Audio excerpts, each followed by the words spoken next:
मित्रांनो, सर्व मतदार राजा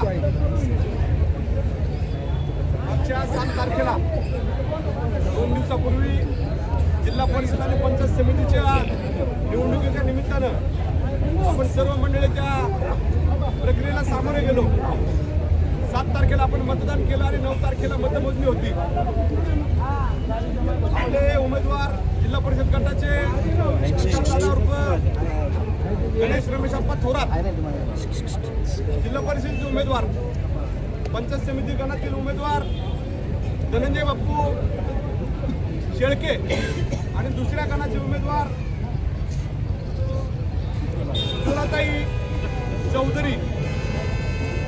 आपले 2 उमेदवार या ठिकाणी निवडून आलेले आहेत आणि तिसरा उमेदवार हा थोड्या मताच्या फरकाने त्या ठिकाणी पराभूत झालेला आहे.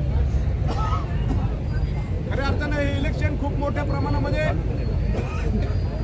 प्रतिष्ठेचं केलं गेलं. माजी आमदार आदरणीय रमेशप्पा थोरात यांचे चिरंजीव उभे आहेत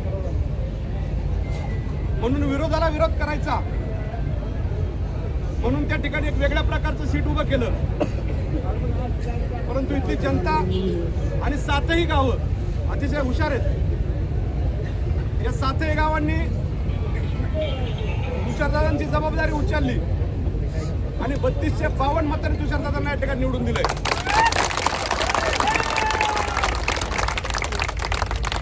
पंचायत समितीच्या गणामध्ये तशाच प्रकारची चुरस झाली. बरेच डावपेच राखण्यात आले. धनंजय बाप्पूच्या बाबतीमध्ये प्रत्येक ठिकाणी त्याला कसं अडचणीत आणता येईल अशा पद्धतीची व्यूहरचना केली. परंतु ते भेदायचं काम त्याने आणि त्याच्या सर्व सहकार्याने या ठिकाणी केलंय.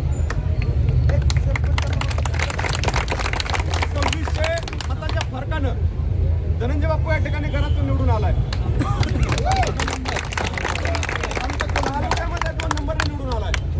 आमचे मित्र पाटण गणातील उमेदवार शिवाजी बाप्पू ढमाले 4000 मतांनी निवडून आले.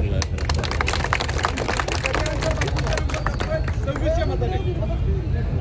हे सगळं करत असताना ही इलेक्शन खूप प्रतिष्ठेची झाली. यामध्ये समोरून 7-0 करू असं समजलं जात होतं, पण 7-0 करू असं कोणाचं ते काही बोलले नाही. ती प्रक्रिया आपण सर्वांनी पार पाडली. 90 मताच्या फरकानं यवतमाळचं सीट मागे त्याची आम्ही फेअर रिकाउंटिंग करण्यासाठी त्या ठिकाणी त्यांना विनंती केली.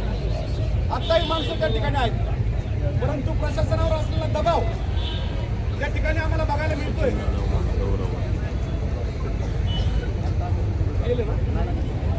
अशा प्रकारे दडपशाही केली आणि तेही सीट आपलं निश्चितपणे थोड्याफार फरकाने म्हणा पण आलेले म्हणजे 6-1 असे या ठिकाणी आता आपले उमेदवार निवडून आलेले आहेत.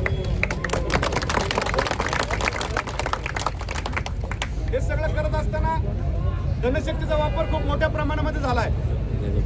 2 दिवस आधी झालेलं वाटप सुरू मतदानाच्या 5 वाजेपर्यंत त्या ठिकाणी वाटप. इथून पुढच्या काळामध्ये दादा तुमच्या माध्यमातून आम्ही विनंती करेल की आपणच्या स्वभावात बदल होत नाही, पण तुमच्या स्वभावात तुम्हाला थोडा बदल करावा लागेल. जो काम करेल त्याला पद मिळेल, जो काम करणार नाही अपेक्षा ठेवायची नाही. म्हणजे पदं घेताना आपल्याकडून घ्यायची आणि ऐन टायमाला प्रवेश करायचा, निघून जायचं, मतविरोधामध्ये टाकायची, हे काय बरोबर नाही. म्हणून मी खास बोरीकरांचा या ठिकाणी आभार मानेन की बोरीकरांनी दाखवून दिलंय कुठल्याच शक्तीला ताकदीला घाबरले नाही. आले सर्वसामान्य तरुण सहकारी आता इथं उभे आहेत आमच्या संगतीत. चौपल्यापासून आमच्या संगती आल्यात, पण साईडने आल्यात. पण उद्या निश्चितपणे हीच मंडळी त्या ठिकाणी सत्काराचा कार्यक्रम ठेवतील. हीच मंडळी त्या ठिकाणी चांगल्या पद्धतीचा कार्यक्रम करताना दिसतील. ज्या वेळेस तुमच्यासारख्या अडचणी आमच्यासारखे तरुण सहकारी, आमचे आता नेते तुषारदादा थोरात, धनंजय बाप्पू शेळके, ही सर्वच मंडळी तुमच्या ताकदीने तुमच्या पाठीमागे उभे राहायचं काम करेल. मी आपल्या सर्वांच्या पुनश्च एकदा या ठिकाणी निवडणुकीच्या बाप्पाचा कार्यकर्ता करतात. गेले 40 वर्ष एकनिष्ठ राहून आज खऱ्या अर्थानं आपला विजय हा तर निश्चितच चांगला आहे, परंतु तिथं आपलं नाक असतं, नाकच छाटले, नाकच छाटले.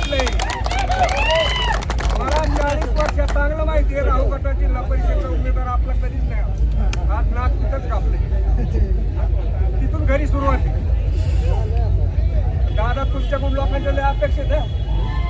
कारण एक वेगळा चेहरा म्हणून तुमच्याकडे पाहिलं जातं. एक सुस्वभावी, मनमिळावू, अतिशय तुमचा स्वभाव गोड आहे.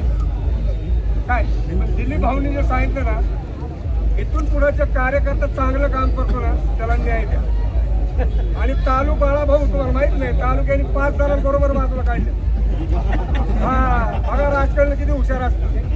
हा बरोबर काढले बाजूला, कडेकडेनेच काढले. हा सगळ्या जनतेचा महत्वाचा विषय. पण मी अधिक न बोलता आज जो कौल दिलाय, असं भविष्यात आदरणीय आप्पाच्या माध्यमातून आपल्याला तुषारला खूप मोठी जबाबदारी आपल्या खांद्यावर आहे. मी नेतृत्व घडवायची ही निवडणूक होती. त्याची आई वडील आमदार होते, त्याचा पुत्र या निवडणुकीमध्ये उभा होता. त्याचे वडील माजी आमदार होते, त्यांचा पुत्र उभा होता. त्याचे आजोबा आमदार होते, त्याचा नातू उभा होता. कोणाचा सभापती बाप होता, त्याचा उभा होता. सर्व सत्ताधारी मंडळींची म्हणजे जे आपण म्हणतो ना की बाबा परपंच करताना हे जे केलंय आणि आता थोडस वय झाल्यानंतर तरुणांच्या हाती द्यायचे, ही निवडणूक होती.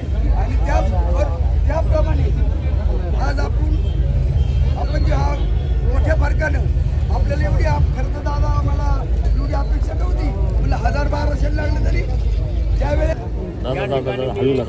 गटातील आणि या गणातील दोन्ही गणातील ज्या मतदारांनी सर्व आपल्या राष्ट्रवादी काँग्रेस पक्षाच्या उमेदवारांना त्यांचे बहुमोल असे मतदान केले आणि आपल्या उमेदवारांचा विजय केला त्याबद्दल आणि विशेषतः केडगावमध्ये जवळजवळ 1350 मताची आघाडी दिल्याबद्दल सर्व मतदार बंधू आणि भगिनींचे हे सर्व उपस्थिततेच्या वतीने या ठिकाणी मी त्यांचे हार्दिक असे आभार मानतो.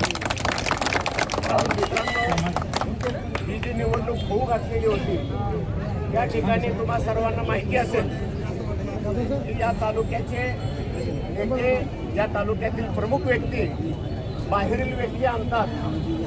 आपल्या गावातील एक कार्यकर्ता आणि बाहेरच्या गावातील 2 व्यक्ती यांना घ्यायचं, त्यांनी आपलं घर दाखवायचं, ही घर यायचं, ही घर त्याचं, आणि मग त्यांनी खिशात हात घालायचे, पैशाचं वाटप करायचं. आमदारी केली का त्यांनी विधानसभेच्या निवडणुकीमध्ये देखील अशाच प्रकारचा प्रयोग केला.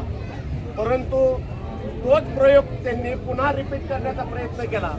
परंतु या तालुक्यामधील म्हणजे जे काही मतदार आहेत ते अतिशय शून्य झालेले आहेत. त्यांनी या ठिकाणी या सर्व प्रवृत्तीला म्हणजे भाजपच्या त्यांच्या कार्यकर्त्यांदेखील काही विश्वास असेल तो त्यांच्या नेत्यांचा राहिलेला नाही. कारण बाहेर पाडोत्री लोक आणायची, त्या लोकांमार्फत पैसे वाटायचे, अशा प्रकारचं जे काही त्यांचं नियोजन होतं.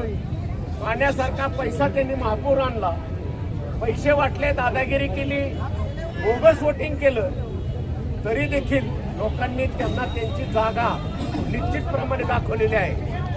कालचं तुम्हाला उदाहरण सांगतो. पाराभाऊंना माहिती आहे